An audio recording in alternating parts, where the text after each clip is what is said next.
we could just start to gather our thoughts. They'll ring the bell, and you are in the right session. You're on the right plane to the right destination. This is Water Markets and the Environment, Opportunities and Challenges. Anybody want to leave? Going to Adelaide? Going Bali? No? Okay, this is where you want to be then. Good. So our panel's sitting comfortably. Pour yourselves some water, that's good. Managing environmental water efficiently is critical for keeping rivers healthy and sustaining healthy communities. So in this session, we plan to discuss how water allocation trade by environmental water holders, including the Commonwealth Environmental Water Holder, could get the most out of existing water portfolios. So we'll discuss some of the barriers to or concerns about increasing environmental water allocation trade and what practical measures could be taken to facilitate more of the trade. So that's the focus. This is a forum about water allocation trade, which will be led off by our two speakers and then go into the panel.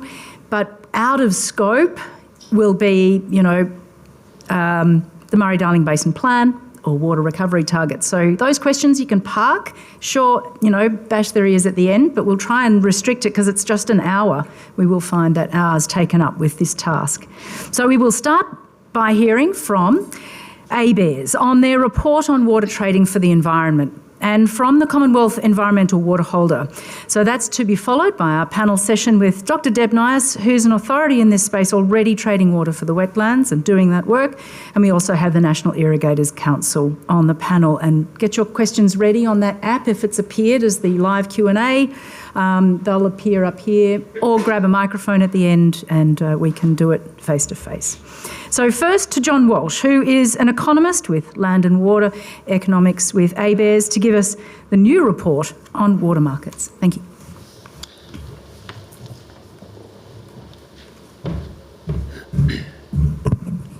Thank you, Serena. Now, before I begin, I just wanted to acknowledge the traditional owners of the land on which we meet, the Ngunnawal people, pay my respects to elders past, present and emerging, and acknowledge any Aboriginal and Torres Strait Islander people that might be joining us in the room today or online. Now, I want everyone in the room to do something for me. I want you to imagine that you're an irrigator. You're an irrigator in the Murray-Darling Basin and you own water entitlements. And every year, depending on the conditions, those entitlements provide you with an allocation of water. Now, if it's a wet year, that allocation might be higher, and if it's a dry year, that allocation might be less. But your goal as an irrigator is to get the most out of that water that you can. You might use it on your crops, you could save it for the following year, or you could sell it. And you could use the proceeds to invest in other inputs, fertiliser, machinery. But whatever you do, whatever you choose to do, you'll be doing it to generate the best possible return that you can from that water. So why would it be any different for an environmental water holder looking to generate the best possible return for the environment? The Commonwealth Government currently owns around $8 billion worth of water entitlements, and each year water is allocated to each of those entitlements. And the Commonwealth Environmental Water Holder, otherwise known as the CHU, Dr. Banks, faces the same sort of decisions as our irrigators, what to do with that water. But in this case, what to do to get the best possible return for the environment. All right. Now, the challenge for environmental water holders, such as the CHU, is that the timing and location of allocations received from these entitlements does not always align with the timing and location of environmental demands. Environmental demands are highly variable. Water might be needed every year to maintain river flows, but only every few years for some wetlands. They might require a larger amount of water, but on an infrequent basis. So there simply is no water entitlement that caters to the sheer breadth of environmental needs. So what can we do to better meet this challenge? How can we better match up allocations received with environmental demands? Well, there's a couple of existing tools that are already in use by environmental water holders. We have carryover, which allows you to transfer unused water from one year into the following year, and the Inter-Valley Transfer System, which allows movement of water between catchments. But both of these tools have their limitations. So carryover is subject to strict accounting limits and losses, and the Inter-Valley Transfer System is subject to strict transfer limits. And more importantly, it can only be used to move water between two catchments that are physically connected by a river. Now, a third option is water allocation trade. And trade can help you to overcome some of these limitations. So how could trading water allocations help the environment? Well, trade allows you to do a few things. First, it allows you to move water between catchments. So you could sell the water allocations you receive in one catchment, take the proceeds, and go and buy water allocations in a different catchment. But unlike the intervalley transfer system, these catchments do not have to be connected by a river. The second thing trade allows you to do is move water between years. So I could sell the water allocations I receive in this year, I could hold on to the proceeds and buy water in a future year. And you can still move water between years using carryover, but the key difference here is that unlike carryover, there is no cap, there's no limit on the amount of proceeds that can be accrued. And this is important because it means you could potentially acquire a greater amount of water in a future year and potentially generate a greater environmental benefit because of that. So these first two strategies or options, they're all about moving water to where and when it can generate the best possible return, where it's needed most, where you can get the best possible return per megalitre. Now this last option, number 3, is a little different. So this involves taking the allocations you've received, selling them in the market, and then using the proceeds to invest in other environmental activities that can also generate an environmental return or benefit. So this might be something like investing in building a fishway or removing a levee bank that also produces that environmental return and can help you to achieve your overall environmental objectives. And that last one is something that the CHU is already undertaking. Okay, so I'm going to take a quick look at that first example, moving water between catchments. How might that work? Well, this is a relatively simple example, but imagine you have very dry conditions in the northern basin and you have very wet conditions in the southern basin. So the Commonwealth Environmental Water Holder, the CHU, would have more than enough water in the south to meet its high priority needs for the environment and still have some water left over. So what would you do with that leftover water? Well, you could use it in the south as well on some of the lower priority needs, but there'd be some sort of diminishing returns there. Another option would be to sell those water allocations and go into the northern basin and buy water, where you might be able to put that water to a better use. You might be able to water a critically dry habitat that's at serious risk of irreparable harm. And the point here is that by doing this, you'll be able to move water to where it's needed most, where it can generate the best return per megalitre. So if there are these kind of benefits to be had from increasing environmental allocation trade, then why don't we see more of it? And what could be done to facilitate more? Well, there's a couple of impediments, and for this presentation, I'm going to focus on 2. There's something called the good neighbour principle, and this influences the way the CHU engages with the water allocation market. And the second is legislation. There's certain legislative requirements that simply must be met in order for the CHU to undertake water allocation trade. Right, so what on earth do I mean by the good neighbour principle? Well, it's basically a guiding philosophy or principle that underlies the CHU's approach to environmental water management. And the idea is pretty simple: to do no harm to other water users, such as irrigators. And on the face of it, that seems pretty well intended and pretty innocuous, and in many instances it may well be the right approach. But the problem here is that this principle is also applied to trading water allocations. And because of this, the CHU tends to take a rather risk-averse or conservative approach to entering the allocation market. And that's because there is an assumption here. There's an assumption that any impact on water allocation prices would cause harm to other water users, such as irrigators. So let's just take a closer look at that claim. If the CHU was to trade water allocations, it's going to be good or bad for irrigators. Well, if the CHU enters the market and sells water allocations, then all other things held equal, prices go down. This is going to be good for irrigators looking to buy, and it's going to be worse for irrigators looking to sell. If the CHU enters the market and buys allocations, then prices tend to go up. This is going to be worse for buyers, but better for sellers. So there's going to be distributional impacts from any trade, but the point here is that overall, we would not say irrigators are worse off. And we certainly wouldn't apply this logic to any other water market participant looking to engage in trade. Okay, but how big might the impact on prices actually be? The CHU does command a sizable market share in most catchments. So what might happen if, for example, the CHU was to enter the water allocation market in a very dry year and buy allocations? What might happen to prices? So what we've got here on this slide is a simple modelled example that looks at just that. What would happen if the CHU entered the market in a very dry year, sort of akin to the Millennium Drought in the Goulburn catchment, and bought allocations? So this yellow line is the baseline, the do-nothing scenario, no trade by the CHU. So what happens if they go in and buy 27 gigs? So this is sort of equivalent to 25% of the allocations we'd expect them to receive in such a year. Well, the prices jump up about 5%, that dark orange line there. So yeah, there would be an impact, but it'd be relatively small with this size of trade. But what if they went in and bought a lot more? What if they bought 110 gigs in a very dry year? Well, then there is a pretty sizable impact. The prices jump up, as you can see, and it's around 18%. So we're not shying away from this. There's certainly potential for the Chew, given its market share, to undertake trades that would have a real impact on market prices in a given year. But the thing to remember is that there's no trade that happens in isolation. So for the Chew to, in this example, enter the market, buy allocations at quite a high price, they would have had to get the proceeds from somewhere to do that. And those proceeds would come from selling water allocations in other trades, either in other catchments or other years. And those sales would have the opposite impact. They'd send prices in the other direction. So you can't pick one individual trade and make a sweeping statement about whether or not trade is necessarily good or bad. But what about legislation?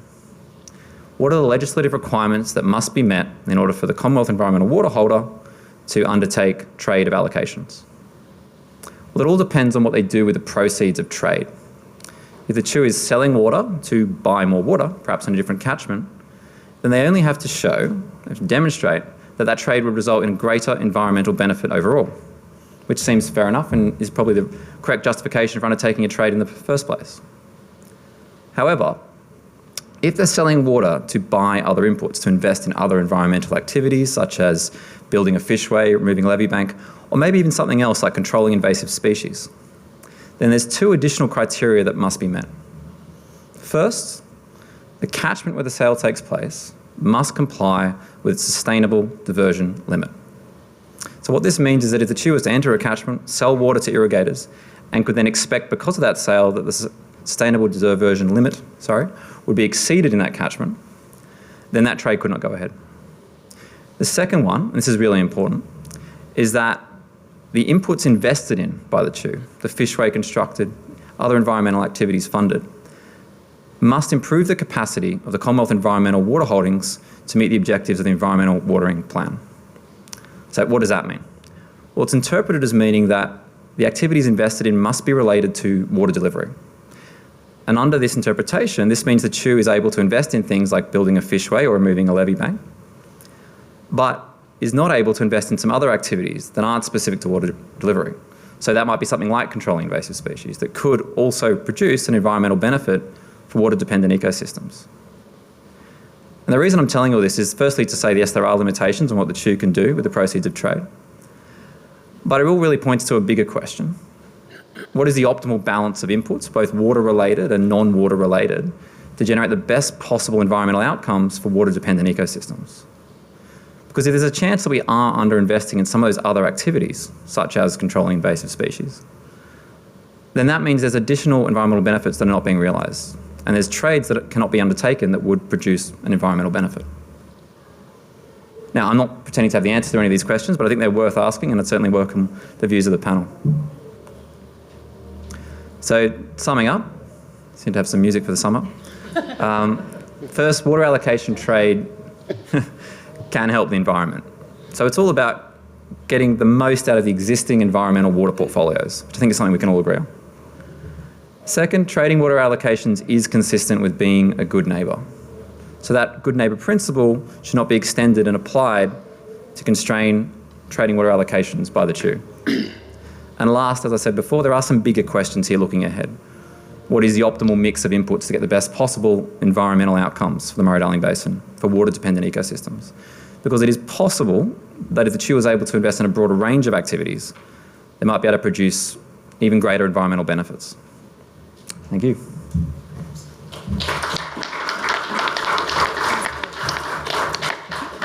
You'll come up here too. So, excellent scene set. Right, so now to Simon Banks. Dr. Simon Banks is the Commonwealth Environmental Water Holder. He's going to talk about managing the Commonwealth portfolio of water to support rivers and wetlands in the Murray-Darling Basin. Great, thanks, Serena, and thanks, John. Now, which one is it? So before I start, I'd also just like to acknowledge the Murray-Darling Basin is home to more than 50 First Nations. I acknowledge the traditional owners of country throughout the basin, but also throughout Australia and here in Canberra on Ngunnawal land. And I'd like to recognise their continuing connection of land, waters and culture. I pay my respects to their elders past and present. So I'm really pleased to be here today. It's a bit of a tough gig straight after lunch and last session, I think, for the whole conference. And I'd like to welcome the release of the ABARES report, Environmental Water Trade, Making Every Drop Count. And I'm pleased to be able to provide the context about my role as Commonwealth Environmental Water Holder. The Commonwealth Environmental Water Holder is both a single person, so me, I fill that statutory role, but it's also, I'm supported by a team of about 70 staff from the Department of Climate Change, Energy, Environment and Water, who support me in managing the portfolio that we've got to manage. Our role is to manage the Commonwealth's water portfolio. We deliver water for the environment when and where the plants and animals need it most, to protect and restore the rivers and wetlands.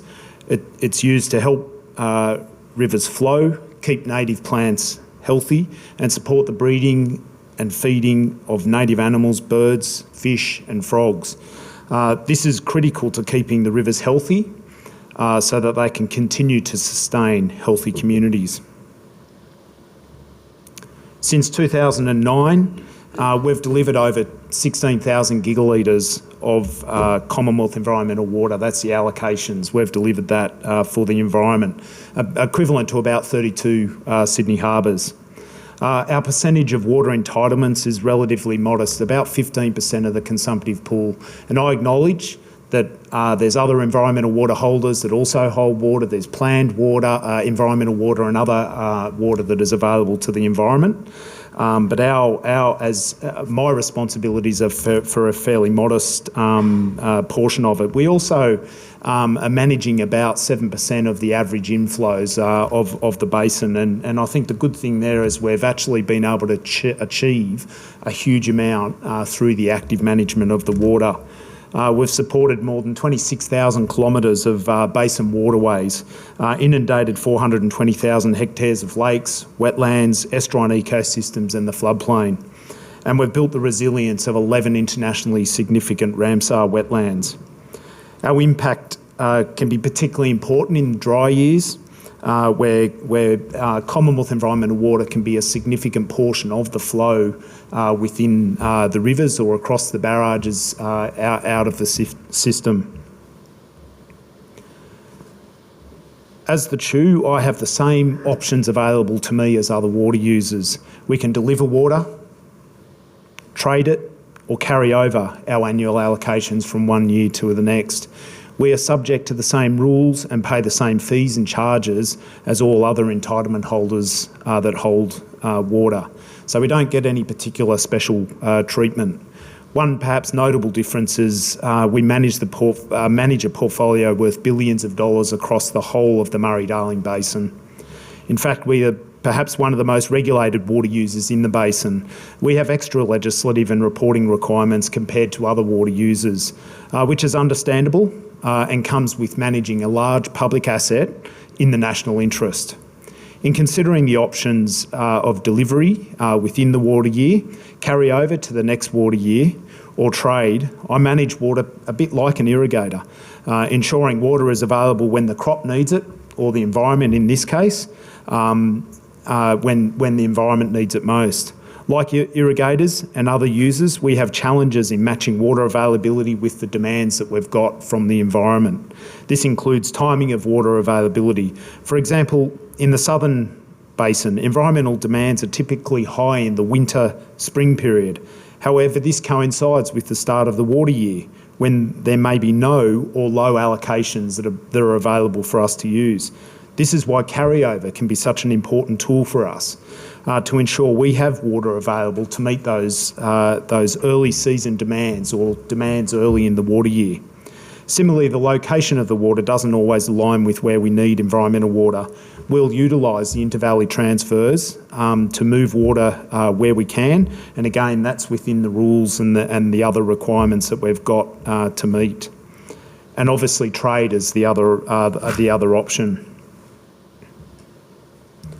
As part of the broader water management strategy, trading allocations received against entitlements can help environmental water holders to better meet environmental water demands.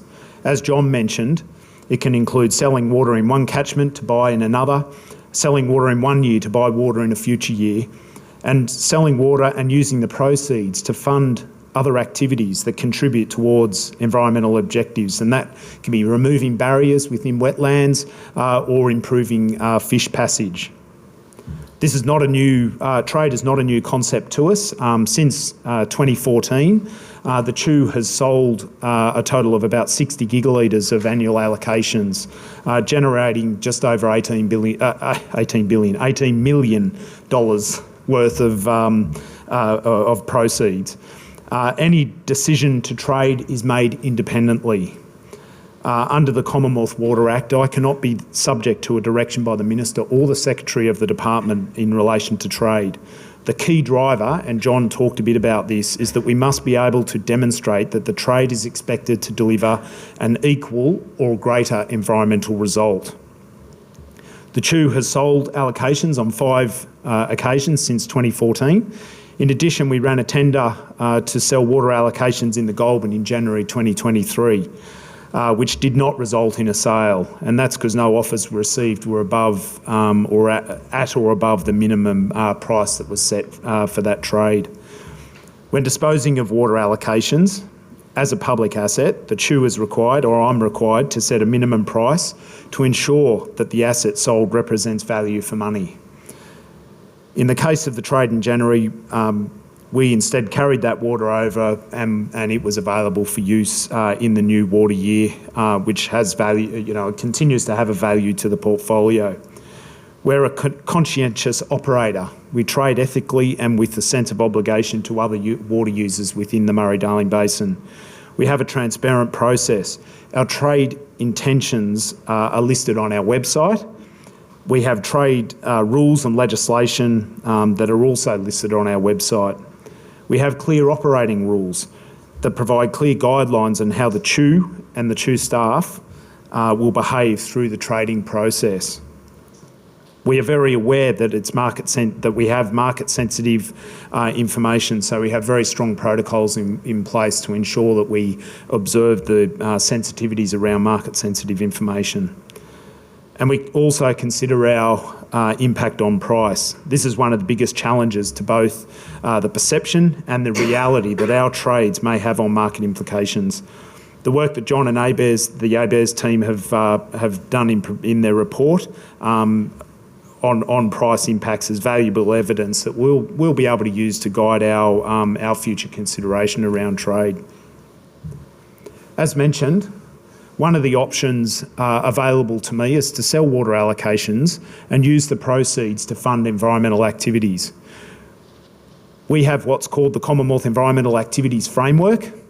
So, and in that, as a result of that framework, we've funded about $4.75 million worth of activities, and that's mostly co-contributions to projects, and it's often met or exceeded by others that are contributing to the activities that we're funding. Most recently, a project, the Taylors Weir Fishway, was completed in northern Victoria, which opened in December. It connects about 1,000 kilometres of waterway for large-bodied native fish. We contribute about $1.6 million to that project, and the other proceeds came from the Victorian Government and Catchment Management Authority down there. From the second half, another project that we're looking at, and from the second half of this year, we expect to start working through New South Wales DPI to reinstate fish habitat in the Barwon Darling. There's been a long history over many years of removal of habitat, and now we're looking at how do we improve the habitat for our native fish. These investments a necessary and important part of the broader suite of options that we've got around managing the Commonwealth's water. So I think key sort of take-home messages, again, I welcome the ABARES report as it confirms our intention, or confirms, I suppose, my intention is to try and normalise trade as part of our broader portfolio management. There's many opportunities to do a greater good through water trades that are well considered and where we can demonstrate the significant value from using the proceeds of those sales. We have work to do to be more agile with trades, and we will absolutely remain very sensitive to the market and the relationships with stakeholders that we have as we undertake our business more broadly. So yeah, thank you, and it's great to be here with my fellow panel members, and look forward to a good discussion. Thanks very much.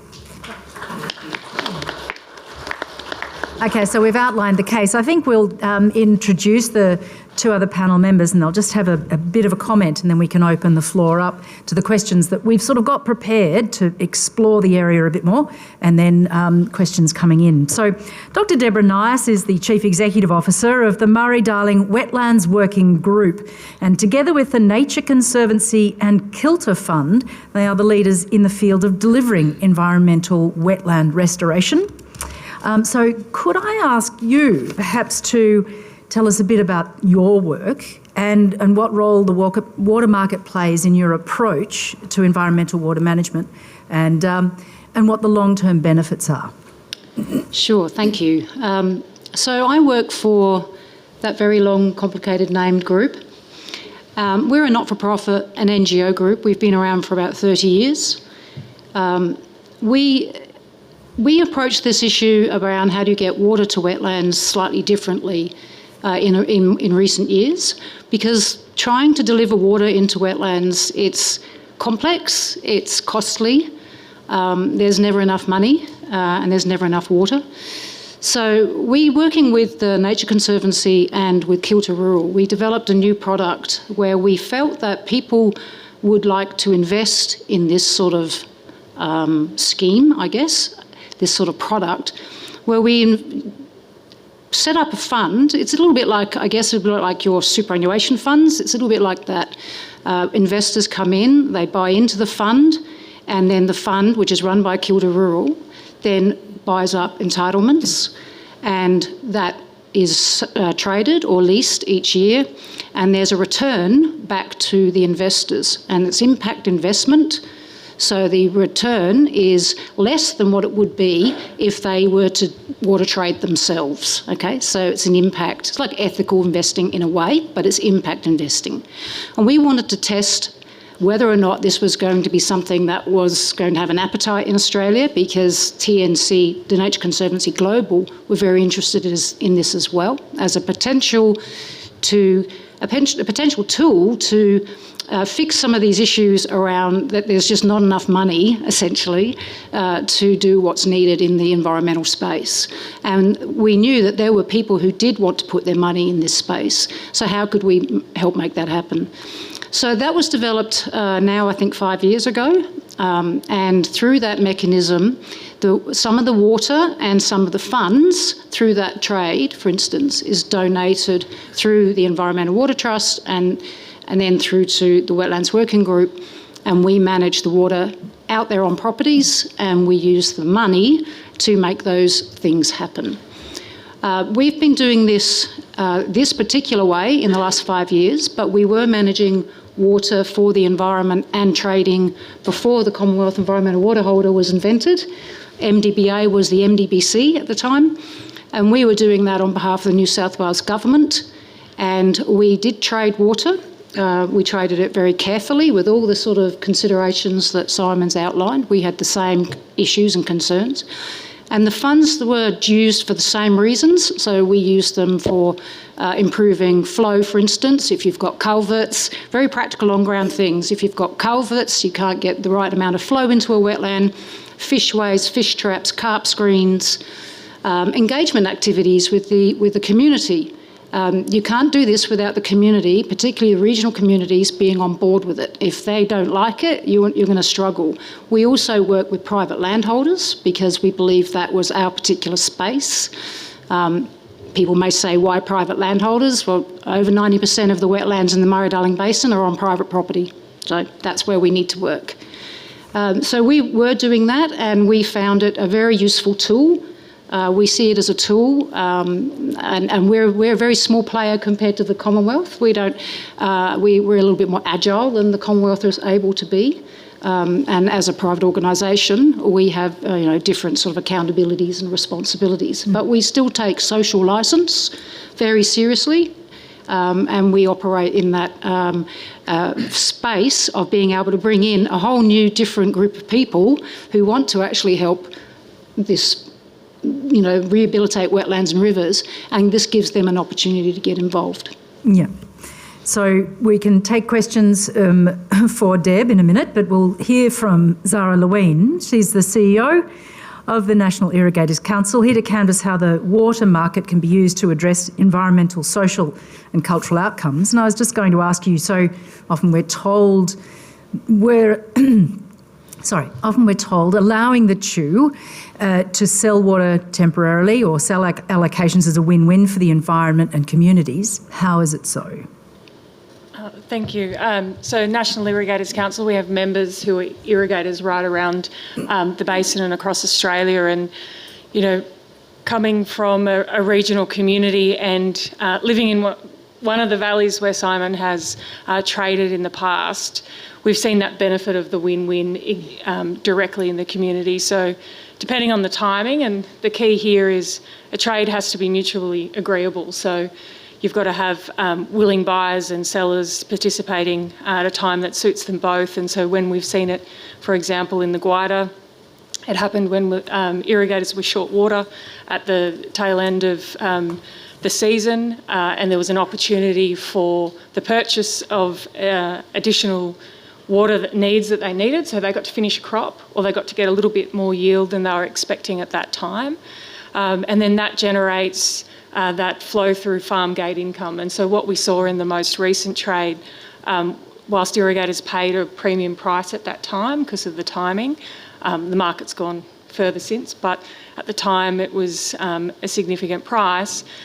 They then generated that, and if not a bit better, but then we saw that flow through to the community. And so when they got jobs, they saw that opportunity. The second element to that, so trades since 2016, since the Water Act amendment happened so that Simon can then use that water for this environmental framework that he's got, we could see that investment in other projects. So ideally, some irrigators and regions would prefer to see some of that investment. So say they participate in a trade and that generates $3 million. They might want to see some of that money invested back in an environmental project in their area, because that then has a continual flow-on effect. But even seeing that those projects do happen, and there's some great examples of the Fishways, fish screens projects, all things that lots of irrigators want to do, but there often isn't either government funding or other sources out there. So, and people still have to do the work. Well, and the projects that still have to happen. So we, obviously our organisation is a big advocate of complementary measures. These are things that we need to do to get the most out of the environmental water that we now have. And this is one way that we can chip away at some of those projects.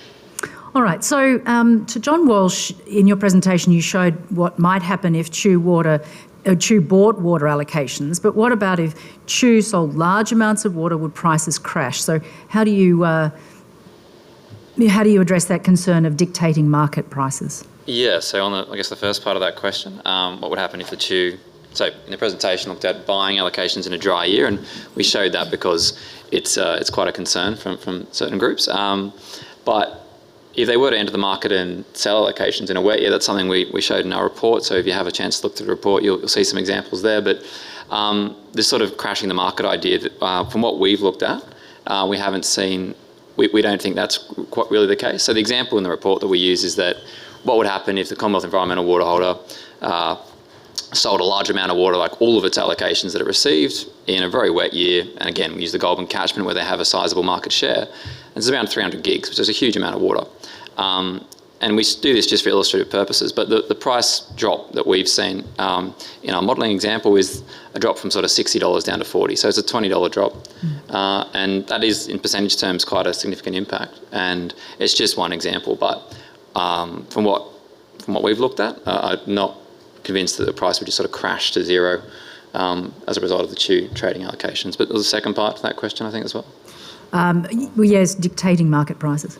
Yeah, so again, the CHU does have a large market share, and I think everyone on this panel knows that. And so if they undertake a big trade, and then there will be a bigger impact on prices. But whether or not this is good or bad, I think is not really the right question. If there's a trade that's occurring in the market, then there's a willing buyer on one side, there's a willing seller on the other side, and that means, kind of as Zara said, that there's benefits to be had for both parties. So if they're selling allocations in a wet year or in any year, then the buyer is going to put those allocations to good use because they think that's worth it for them. And on the other hand, the environmental water holder is getting the revenue and they're going to invest in something that's going to produce a good environmental benefit, and that could also flow on, as Zara said, to the community through various construction works and different other projects. Employment, indeed. So a question from Charlotte Aves. As a farmer, it's easy to understand the return on investment on water use or trade. To understand return on investment on environmental water use or trade, how are outcomes measured and on what scale, local or basin? Perhaps Simon. Yep, thank you. So we have a very comprehensive monitoring program. We've called FLOMER, so Flow Monitoring, Evaluation and Reporting, and that program has been going for about 10 years. We're doing that in 7 selected areas across the basin, and that provides us with an understanding, I suppose, our return to investment is what are we getting for, what outcomes are we achieving from the water and how we're managing the water, and the science program is showing what we have achieved, and it sort of operates on perhaps on a longer term basis, that program, but then we use the science and information from the scientists to adaptively manage the water through the water year as conditions unfold. But we've actually been monitoring since we started, and those first few years was perhaps a bit more sort of learning as we go, whereas I think with the establishment of FLOMER, our monitoring or our science program, we're much better informed, and that's been collecting information and data for 10 years across 7 selected areas, and we're currently going through a process at the present time to extend that monitoring program out to 2030 and looking at 10 areas across the basin. We can't monitor everywhere, but we certainly understand from the results we're getting the impact we can have. I wonder, there's another question from the floor which is very interesting as a follow-up. So from Warwick Rag, rather than sell allocations, not entitlements, why not allow CHU formally lease allocations from the consumptive pool and have it attributed to the environmental pool for the period it's available to the environmental pool? Which one of you... Sorry, I have to turn my back when I'm reading that. I think the question was around, is there a case for the leaseholding? Yeah, leasing. Leasing allocations. So we don't have any lease arrangements at the present time. It is a possibility, and as part of I think you had in the framework, the 450 framework was not up for conversation, but it does set out that there's leasing as a consideration that is under consideration about how leasing might work. For me, I have the legislative authority to be able to do those kinds of things, at least leasing from the consumptive pool. So it is an option, and it's been considered. Zara? Yeah, and I think it's something that needs to be explored, because obviously there are some barriers to Simon really being agile in the market. And so I think, there are all different types of lease products out there that commercial irrigators are using that we can learn from and take that on and say, well, does that help avoid the ability or the challenge you've got at being agile by setting in an agreement over a set period of time? Having triggers, so, finding that point where there's a mutually agreeable time to sell an allocation to the Commonwealth, but the irrigator might get to use it other years. And that just keeps to help maintain, local community production, but seeing environmental outcomes. It also matches clearly in a community the use of water to a specific environmental outcome a lot clearer, because sometimes we know there's a lot of environmental watering happening, but it's on private land a lot of the time, and you don't kind of get to see and experience that. So there might be a better understanding and way to communicate that. But I think lease arrangements are changing, and we've got examples there that could help address some of the barriers that John raised in the report.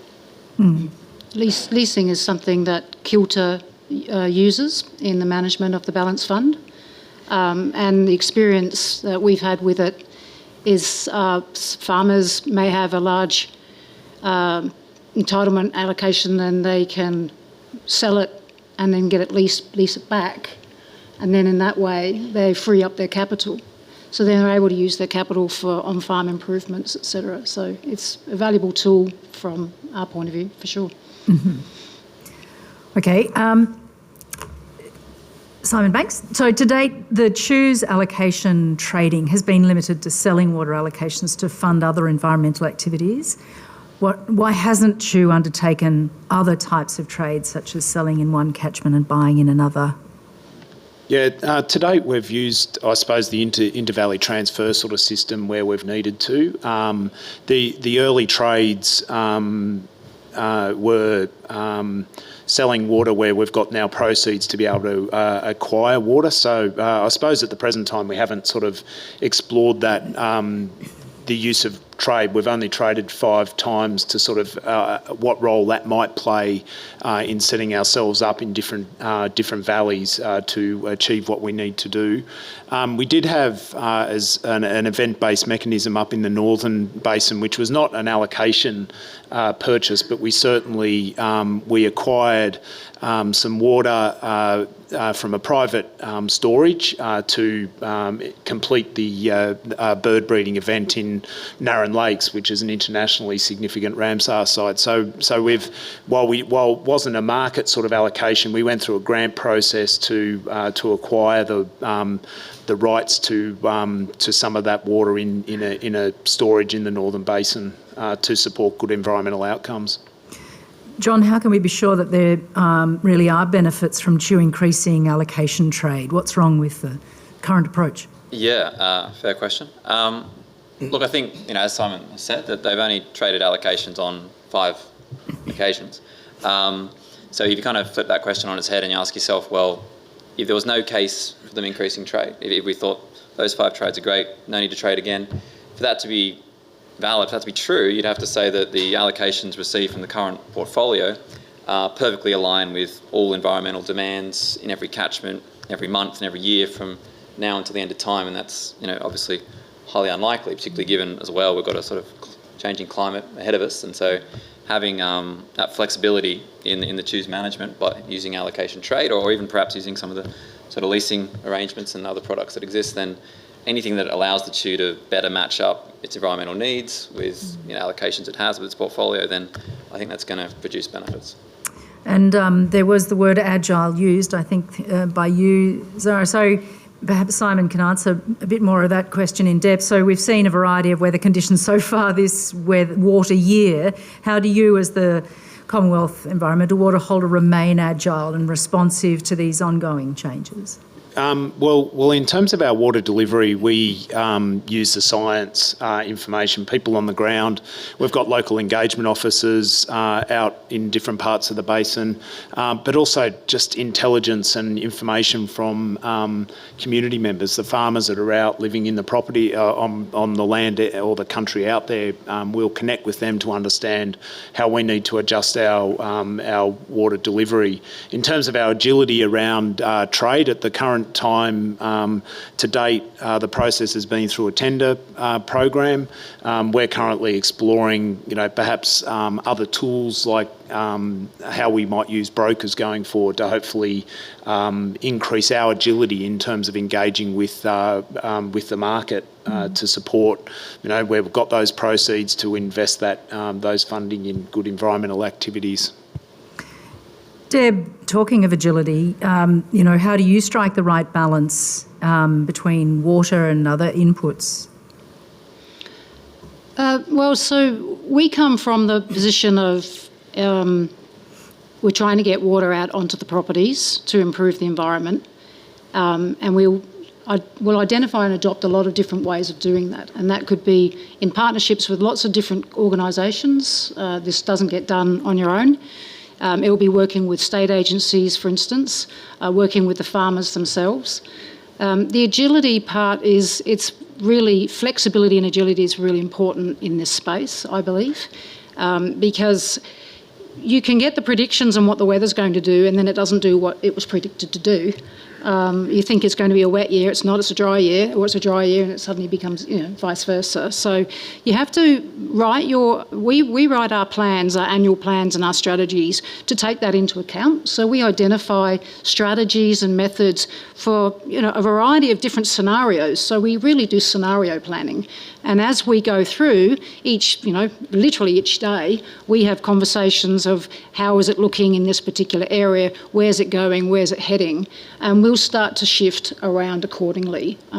So just a basic example, if we find that a wetland that we've been watering over the years is suddenly going dry unexpectedly because there's an inflow that hasn't happened, we can pivot towards that wetland and see if we can get water into it in order to keep the objectives happening, because we might be wanting to save certain species. So we'll be trying to make sure those objectives are being met. So I think scenario planning is really important. Dry years, you start to look at refuges and other techniques, and really wet years, you might do some higher floodplain inundation flows, for instance, piggybacking on existing flows. So it's a really important thing to be agile.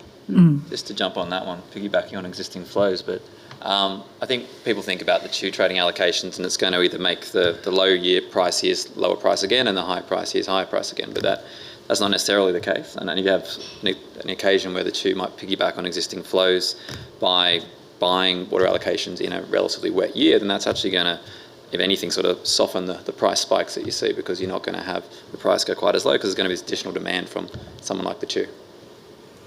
So irrigators can be dependent on a bit of a floor in the price, maybe. Well, I don't ever go that far, but... And, Serena, I was just going to add, similar to the working group, we do comprehensive planning, again, on a scenario based each year, and we'll publish those plans. But that's, again, similar, very similar in terms of dry seat. If we're looking at a dry year, what are we planning to do? If it's very wet, what are we planning to do? And then we'll adapt accordingly. And been in one of the presentations, in one of the other sessions, the sort of impact of climate change and volatility of weather, I think, is making those sorts of decisions as we go through the year increasingly, more challenging. But it's all the planning that we do in the lead up that's really important.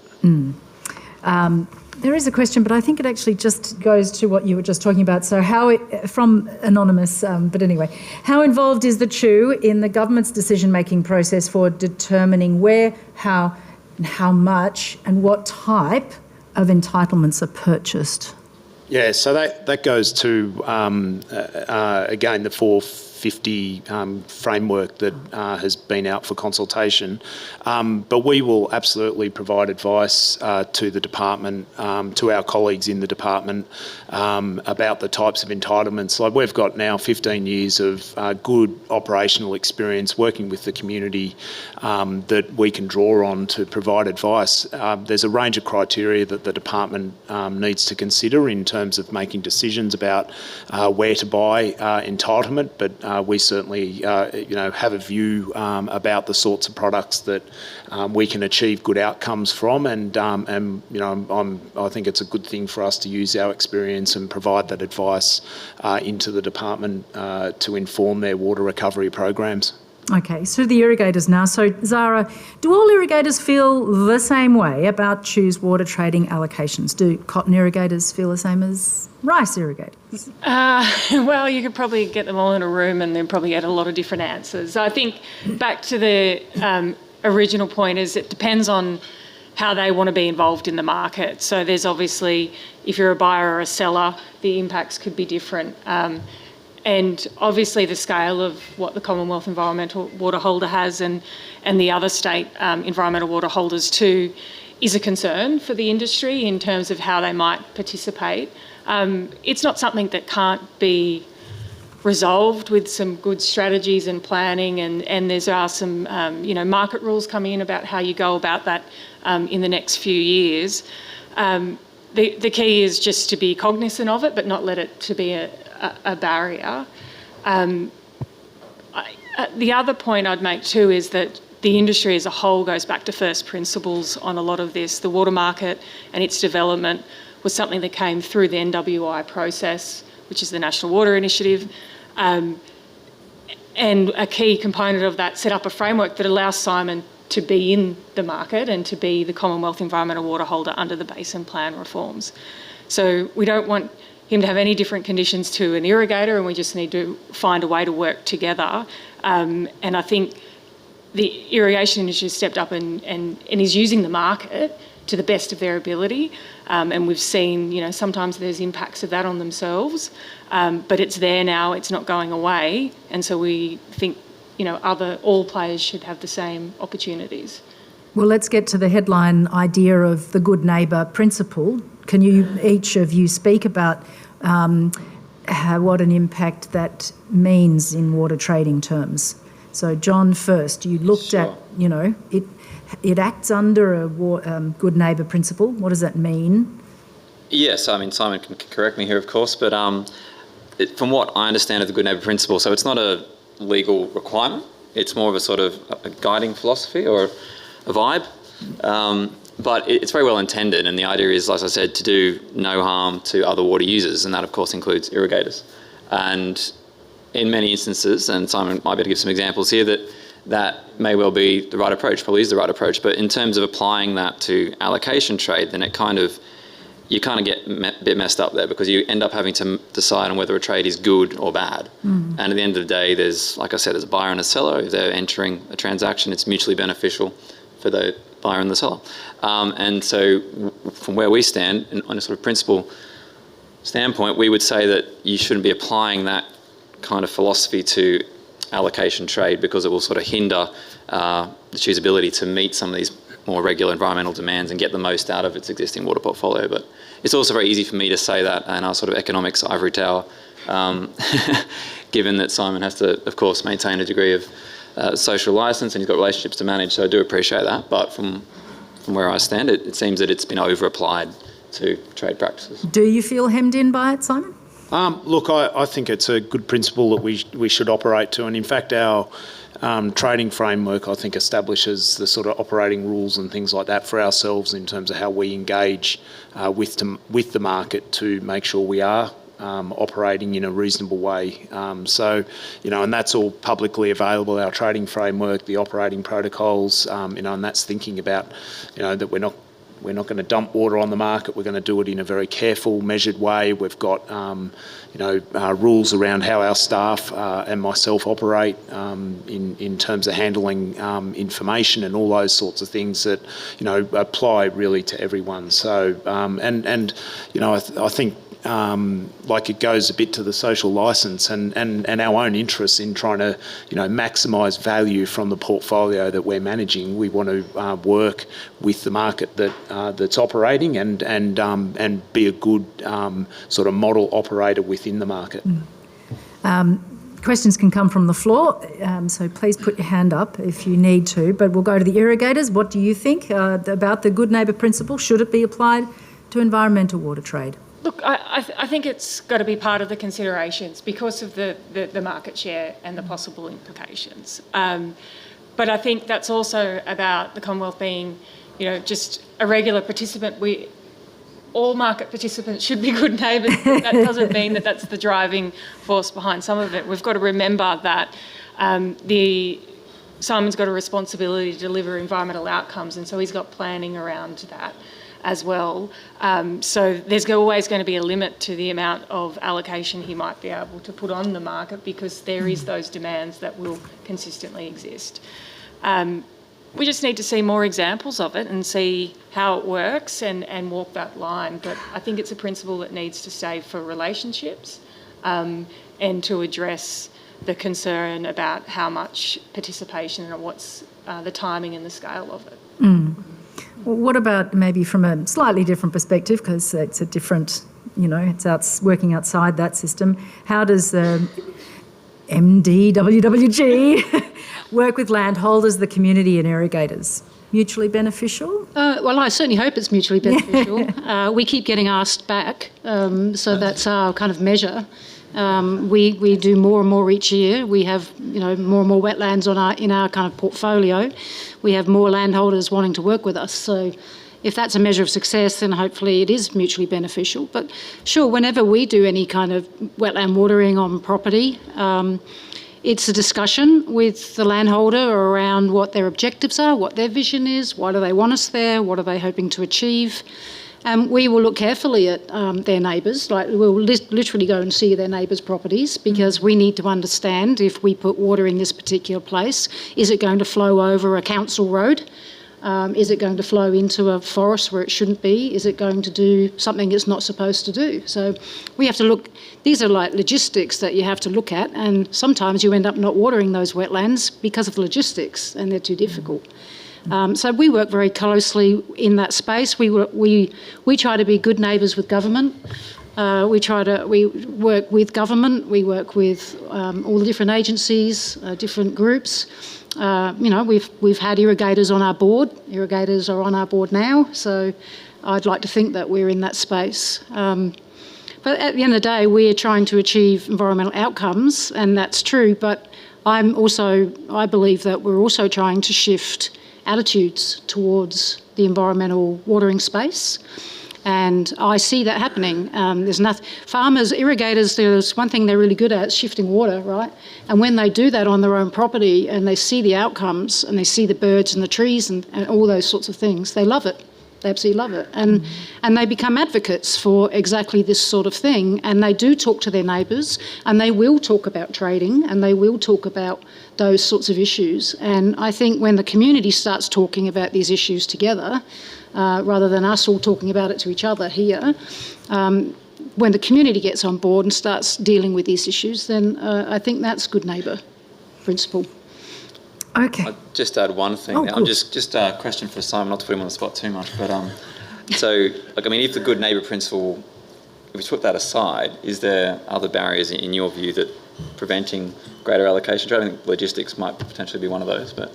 I think it goes back to the sort of agility of our how we engage with the market, and again, as I said in the sort of opening context, I've got a range of obligations that I've got, legislative obligations that I've got to make sure I meet, procurement rules and other things around, which are there, for good reason, because I am managing a massive public asset to achieve environmental outcomes. So, I think we've just got to, like I'm hoping that we can get to a point where we're sort of normalising trade as part of our business operation to achieve, ultimately, it's all about achieving the environmental outcomes we can from either using the water in a particular year, carrying it over for a future year, or perhaps increasingly how we utilise trade to support, and it is those sort of complementary measures where, I might be on the margins of how much we can spend on that, but it's important things that we can focus on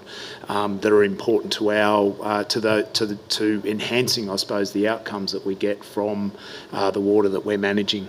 And that goes to that question that, there are legislative requirements, you say, must be met for the CHU to trade water allocations. So do these requirements, prevent CHU from investing in activities that could help meet those environmental objectives? Are you free to go forth? Yeah, look, I think the amendments to the Act in 2016 that provided for the proceeds of trade to be used for environmental activities, we've now, we've funded a range of projects and have more on the books. I think it's a good opportunity, but again, it's on the premise that the focus is actually achieving an environmental outcome. Fish Passage is a good example where, if we can contribute to, like Taylor's Weir, we can contribute to that project to get it across the line, and then that opens up 1,000 kilometres of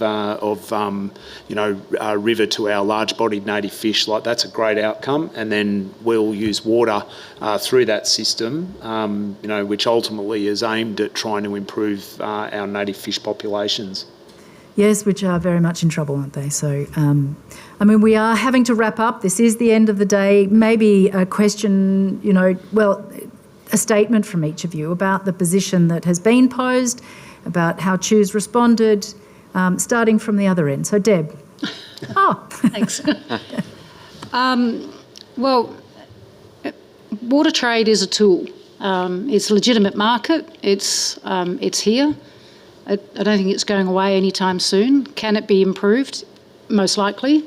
And I think that the Commonwealth should be able to have the full benefit of that tool to maximise environmental outcomes. Zara. Yep. Agree, obviously, and my little add-on would be to say, as a risk management tool, it's a really good opportunity to capitalise on the share that the environment has. And so we've asked the irrigation industry, and we've discussed over the last few days about needing to push the industry further for productivity gains. And we've got to now start saying, well, we've got a portfolio of environmental water, how we get the most out of it, because we might not be able to continue to go back to industry time and time again to solve solutions on something. So we're going to have to mature, and I think Simon's showing evidence of definite interest in it, but it's about getting the most out of, both sides, all sides getting the most out of the drop of water they've got. And that's where we want to see, a little bit more focus. Every drop counts? Yep. Simon, look, I think, as I said earlier, I think our approach to trying to normalise trade as part of our management of the massive portfolio we've got, to achieve environmental outcomes. I think the sort of framework that we operate in is really good. We're very mindful of how we engage with the market, and then I think it's sort of. And Zara talked about it a bit as the partnerships, and that's on the ground to deliver water to where it's needed on the ground, but it's also how we work together in terms of the operation of trade and other things to make sure that we're maximising the benefit from the portfolio that I've really got the privilege to manage. And John, a final comment, maybe even a point forward to how people can get hold of the report. I've got a couple of final comments, yeah. First, shameless plug. We've got our report out today. It's on the website, Environmental Water Trade Making Every Drop Count. And it certainly wasn't just me on the report. So Dave right in front of me, Simon over there, and Jordan, where's Jordan? There she is, all contributed. And secondly, thanks to everyone for coming along. I know Deb's come from Adelaide and you've come from Moree.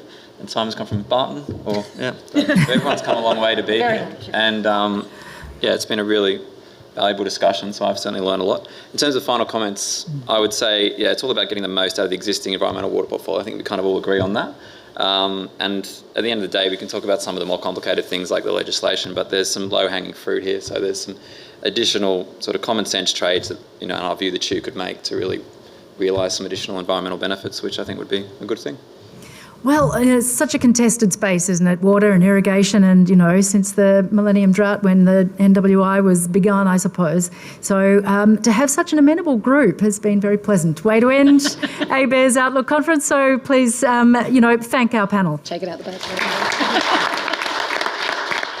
And as we do, we close up the session and we close up ABARES, and it has been a tremendous couple of days of networking, and we invite you to join the afternoon tea afterwards. But I'd like to thank the organisers, the ABARES team. They know who they are, and certainly the boss knows who all of the team was. So thank you for enabling such a terrific conference, and for Trish Gleeson for pulling it all together as well.